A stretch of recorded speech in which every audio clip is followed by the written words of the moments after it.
Hey guys, and welcome back to Mika Reacts and Reviews, where we react to review things on the internet. Another no-face voiceover video. Yes, my floaty head videos will return shortly, but I thought I would talk about this because I did bring up this human being, this person, before when they transitioned, and I talked about trans widows, the women and families who have to basically grieve their husbands or their fathers, their wives, their mothers when they transition, and how society, especially the left, really never gives them any space for that and expects them to immediately accept it, or you are a transphobe, right? And so I thought I would talk about it because, you know, the Mr. Beast thing has been all over the news and I'm a little bit late on it, but I'm still going to discuss it. Mr. Beast's ex-employee that I'm not going to bother, I think Ava, I think that's the name, Ava. I didn't really want to bother remembering this person's name, and because I don't care. One of the things I found really hilarious and just talks about the times we live in, this weird broken down matrix of 2024, this clown world where everything's upside down, when someone can be accused with a plethora of evidence of being kind of a pervy person around children, people are more concerned about making sure they don't dead name or mispronoun this human being instead of like being more concerned about the damage they might have caused. I find that very, very weird. There was even headlines talking about how this Mr. Beast ex-employee, Ava, who gives a fuck, was being attacked because they're trans and not being attacked because they are disgusting. They are allegedly a disgusting human being. I'm not going to go through the whole story, break it down. There's a lot of videos out there that do a very good job breaking down in tremendous detail with all of the receipts proving that this person is gross and that people really should pay a lot more attention to who their kids follow. I don't really know why parents let their kids have free range and free access to the internet. I find the West very strange about this because, like, you have parents terrified of allowing their children to catch a bus to the mall, but allow the entire world to have access to their child. Don't want their child to have access to the world, but completely and utterly okay with the entire planet having access to your child. When you give your child free range to the internet, that is what you're doing. You're inviting the entire world, the entire planet, all of society into your child's bedroom, into your child's mind, into your child's heart, into their soul, into their eyes, into their ideologies, into their belief systems, the way they shape the world, they look at the world, the perspectives. That is what you're doing when you give your child free reign to the internet. Why do parents do this? I don't know. I think they utterly just don't want to raise their children, don't want to be bothered by their children, and just rather the internet, their iPads and their iPhones raise them for them. So I think we should stop telling people to have children. That has always been my thing, because a lot of people don't actually want to raise their kids, they just want to have them. Anywho, that was a rant and a half. People should be more aware of who their kids are following, and actually I just think parents should stop being so laxy-daisy of allowing their kids to have free range on the internet. I don't know why 6-year-olds need smartphones, and I don't know why 12-year-olds need a private computer in their room. Anyway, again, moving on. I'm very passionate about this because I think it's just freaking idiotic. It makes no sense to me. Oh, it's so hard. My kid's gonna hate me. All their friends have iPads and iPhones. You are the parent. Your job is to make the hard decisions, and if your child hates you for a few months, that is the shit you take as a parent. If you don't want to do that, then don't have children. It's not that hard. It's really not that hard not to get pregnant. Okay, I'm moving on, I swear. So this Ava person has been found out having inappropriate conversations with children when they were well into their 20s, their mid-20s, inappropriate and sexually explicit, sexual innuendo, stuff like that, jokes with children that was like 15, 16, 14 at the time, and why they were in their mid-20s. They've also been caught, and people have visual evidence of this. Again, I'm not going to do like a full breakdown. There's plenty of videos of that.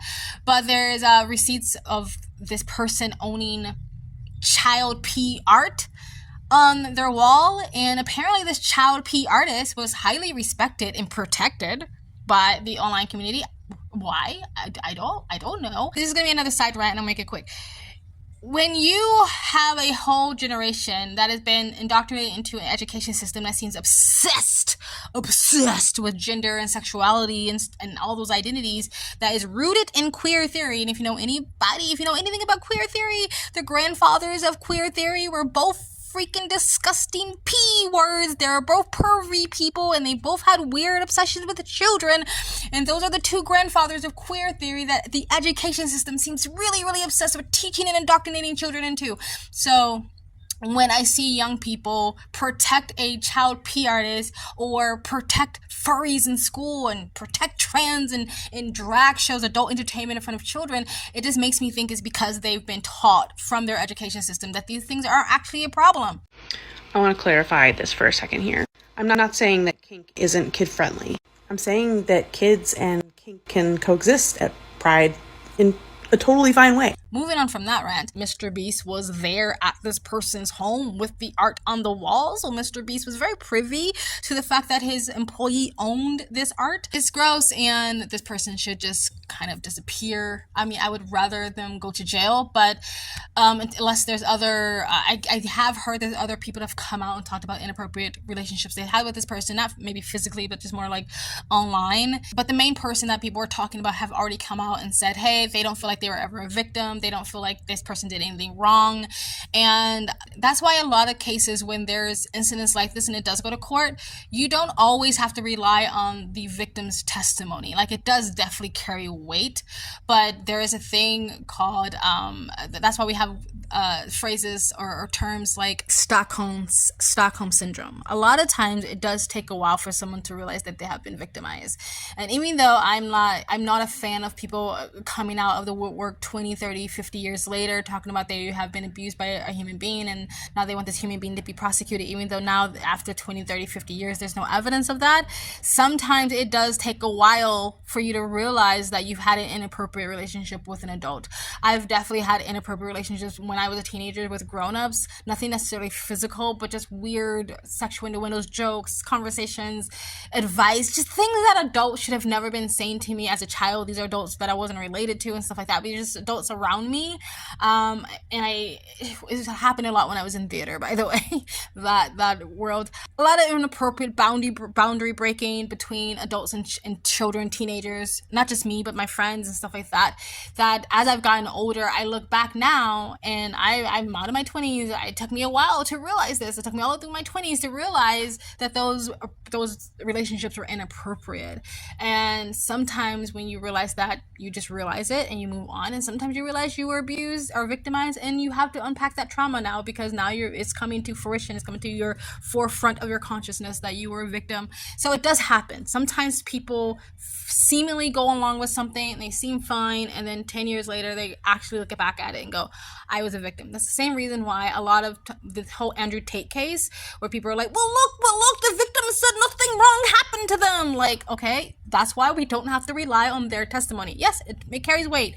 We don't have to rely on their testimony. We can rely on other bits of evidence, because sometimes victims will say that. It doesn't mean that they're right. Doesn't mean it's true, and still doesn't mean that there were no laws that were broken, right? And so we don't have to rely on their testimonies. So even though I respect this person's word and I respect how they feel about their lived experience, it doesn't mean that this person, Ava, wasn't inappropriate and wasn't gross and wasn't disgusting and is not a big fan of child P art, right? And apparently this is not the first child P art that Ava has purchased, and they've been a fan of this artist for a long time. So there's enough evidence that this person should not be someone that anyone admires, regardless of what the potential alleged victim is saying, right? And another thing I want to hit on before we go is, are people conflating Eva, whatever, being trans as this is proof that trans people are pervy and they're weird and they're gross and they should be kept away from kids? I don't think so. However, I will say, and I've said this in other videos, because the queer community is such a protective class, and this is proof by the headlines that were written out for Ava, instead of stating in the headlines why people were upset with this person, they stated in the headlines that they were being attacked because they were trans, which just shows right there in front of your eyeballs in black and white that the queer community is a heavily protected community. And if you are a pervert and you are a predator, you're going to find communities that has a heavy protection and a heavy shield. It's the same thing when pervy men go into priesthood, because they know they will be protected and they know they will be shielded. I don't think being trans or being queer has anything to do with being a disgusting human being. It has nothing. You cannot correlate the two, even though I know a lot of religious people like to correlate to the two. It doesn't, you being trans, you being queer, it doesn't mean you're a gross person, right? However, pervy people and perverts will hide under these communities because they know they will be protected. Did Ava or Eva do that? I don't know, but I know that is a thing, and we've seen it happen. Men, saying that they're trans so they can go into female restrooms and be around children and expose themselves and stuff like that. Like, we've seen it happen. Men identify as women going into female prisons and then assaulting women. We've seen it happen, so it does happen.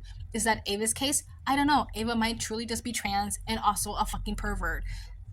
But the two might not have anything to do with one another, or they might perfectly pair with one another for this particular individual. But that doesn't mean every single other person who is trans or queer doesn't mean they're also going to be like Ava, right? Or Eva, whatever the freak their name is. I don't care. And by the way, when you are alleged of being a kitty diddler with amount of evidence, your new pronouns is a piece of shit. That is your new pronouns. Let me know what you guys think in the comment section below. Please like, comment, and subscribe. And if you'd like to support the channel even further, you can donate. My PayPal and Cash App link is in the comment section below, or you can super thanks. And you guys have an amazing, beautiful day.